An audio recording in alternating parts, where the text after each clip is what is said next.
Hello everybody. Today what we're going to do is we are going to work on double digit times single digit multiplication. So you'll notice that I have three different categories here. We're going to talk about standard form to multiply. Okay, that's the standard algorithm, which just means we're going to be multiplying the numbers just the regular way. Then I'm going to show you how to decompose a number in order to multiply. And then I'm also going to show you partial product, which is a good thinking strategy. It's not necessarily the way I would write it out. However, it's a good thinking strategy. And I'm going to show you that also. So we're going to start with the standard algorithm. So we're going to be using our basic facts in order to multiply. So we've got 8 times 4, which is 32. And then we'll multiply 8 times 3. But remember, this is actually 30. And I'll talk a little bit more about this in a minute. So we've got 8 times 3 is 24, plus 3 more would be 27. Now, when we're multiplying this, this is really 8 times 30. 30 times 8, which would give me 240, right? And then we have 3 more 10s, which would give me, so 3 more 10s would be 30 more, which would give me 270, okay? So if you take a look at this, when we put this here, this is in the hundreds and this is in the tens. So it kind of makes me cringe when I say that this is 27 when we multiply and then add this in, because really it's 270. So just keep that in the back of your mind when you're writing these out. So the answer here would be 272. And this is called the standard algorithm. Okay, so let's move on to decomposition or decomposing numbers. Decomposing numbers just means you're breaking those numbers apart. So if a fact is that you see is not one that you know really well, you can take this number and you can break it into other numbers, two other numbers that add up to this number. So here I'm going to go ahead and take 4s. So I'm going to go ahead and multiply 34 times 4, and that's going to help me get this answer. Now the 4s, if you know the 4s better, then this might work for you, especially if it's something that's a little more difficult. So we've got 4 times 4 is 16, and then 4 times 3 is 12, plus 1 more is 13. Okay, so I've got that, and then I'm going to take, so I've already multiplied it times that 4. Now I've got to multiply 34 times 4 again, which obviously is going to give me the same result. I've got my 12 plus 1 is 13. Then I have to add these two together to get this answer. So you see it's a little more laborious, but it does result in the same answer. So then I'm going to add the 136 to the 136, and I'm going to get 272 as my answer. Okay, so I had to multiply 34 times 4. I had to do that 2 times. And then I had to add the 236s together in order to get my 272. So that's decomposition. Now, did I have to do 4s here? No, I could have done 2 and 6. I could have done 3 and 5. It still would have resulted in 272 as my answer. Okay? All right. So the last way is called partial product. And partial product is where you use place value to pull the numbers apart, and then you multiply those two, like here in this case, we're going to take the 3 and the 4 and pull them apart and into their places and multiply that times 8. So here we've got 4 is in the 1s, so it's 4 1s. So it's 4 times 8 equals 32. And then here I've got 30 times 8, which is 240. And then I have to add this together. So then that again is going to give me 272.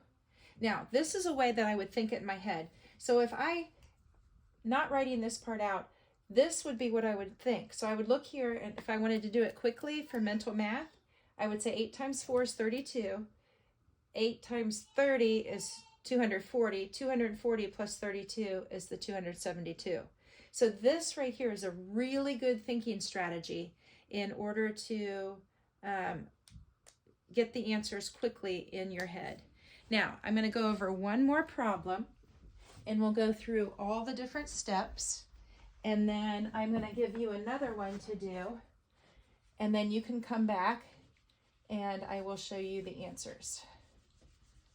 Okay, so the next problem we're going to do is 86 times 9. All right, so 9 times 6 is 54.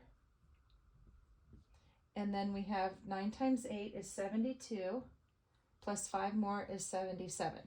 So that would be your standard algorithm, okay?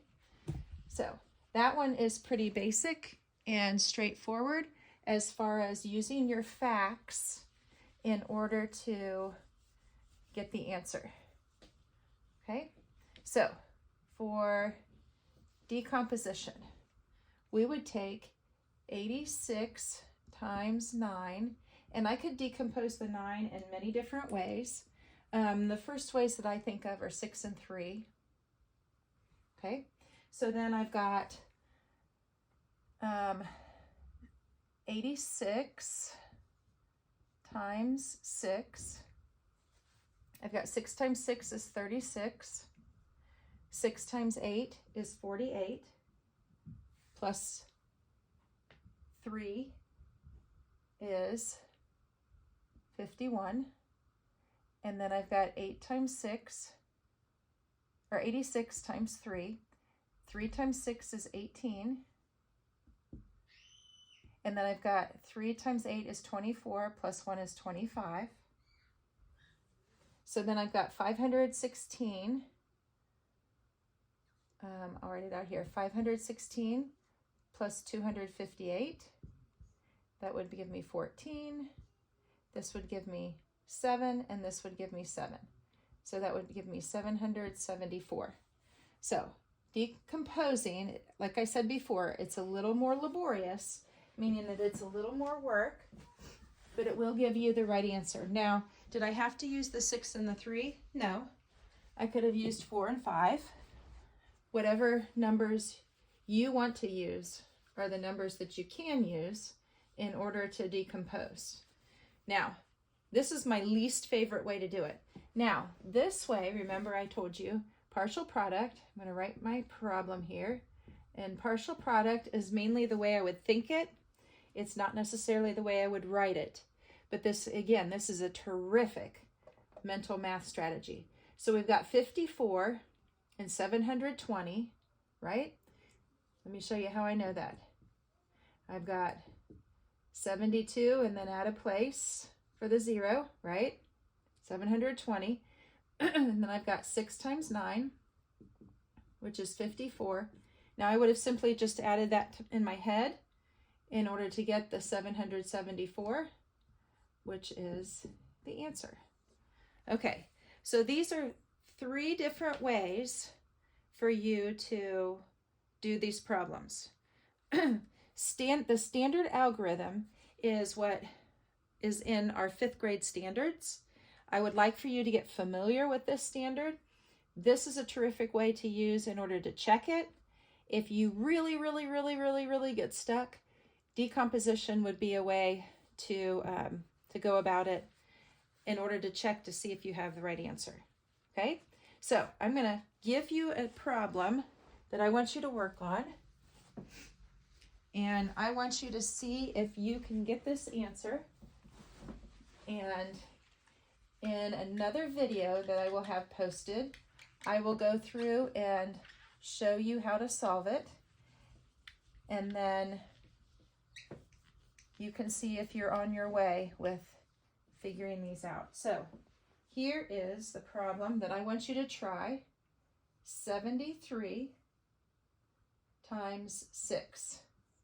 Now, I want you to try it and then come back and see if you were able to figure out the answer. I don't care which way you use. If you like the standard algorithm, go ahead and use standard algorithm. If you like partial product and you want to try that, that's fine. Partial product is not going to be very useful when you're doing double digit times double digit. Just keep that in mind. It's too much to think through. And 90% of people will get it wrong. So keep that in mind with partial product. This is a great thinking strategy, but it's not a very good writing strategy. And then if you want to try decomposition, you can try that one. All right? Okay. 73 times 6. That's what you need to work on.